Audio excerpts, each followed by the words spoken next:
चलिए आज आपका एक डाउट बताते हैं जिसमें आपको चक्रवृद्धि ब्याज पर आधारित जो किस्तों वाले सवाल आते हैं बहुत सिंपल से आप आसानी से कर सकेंगे। समझिएगा, सबसे पहले हम क्या करते हैं, जो परसेंटेज दे रखी थी उसको सॉल्व कर लेते हैं। सॉल्व करने के बाद कितना आ गया, 1/20। इसका मतलब है कि आप अगर 20 रुपये उधार लेते हैं तो 1 रुपये ब्याज यानी कि 21 रुपये आपको चुकाने पड़ते हैं।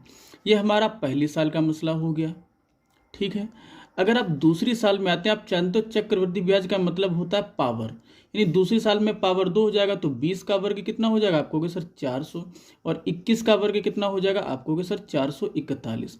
लेकिन आप बहुत अच्छे से जानते हो कि ये जो इधर वाला जो पार्ट ये आया ये हमारी किस्त होती है, इधर वाला जो हमारा पार्ट आता है ये क्या होती है, किस्त होती है। बात समझना बहुत अच्छे से, ठीक है। लेकिन किस्त तो हर साल बराबर होती है, तो यहाँ पे अगर 441 है तो यहाँ पे 21 कैसे हो सकती है, तो इसको भी 441 बना दो। तो मैंने इसमें भी 21 से गुणा कर दिया, जब इधर 21 से गुणा किया तो इधर भी आपको 21 से गुणा करना पड़ेगा।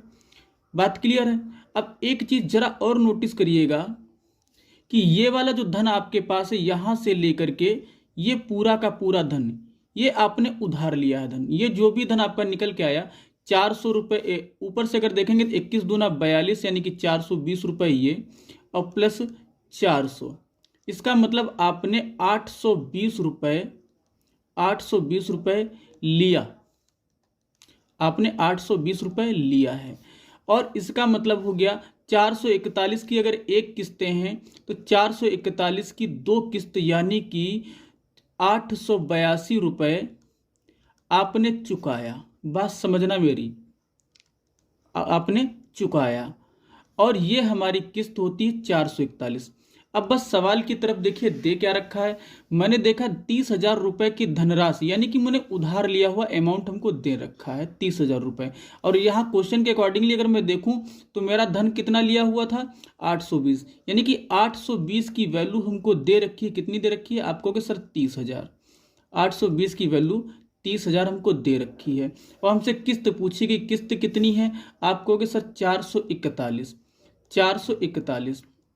इसका मतलब ये है, तो जब 820 की वैल्यू दे रखी तो आप 820 से इसको डिवाइड कर देंगे, यानी 30,000 बटे 820 और मल्टीप्लाई 441।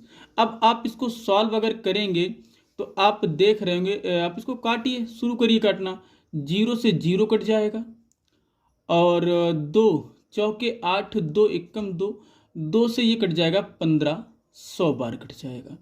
जब आप इसकी गुणा कर पा रहे होंगे तो आपको मिल रहा होगा कि लगभग 16,134.14 आपका आंसर आएगा। यानी कि एक साल की किस्त कितनी बनेगी, 16,134 रुपये बनेगी।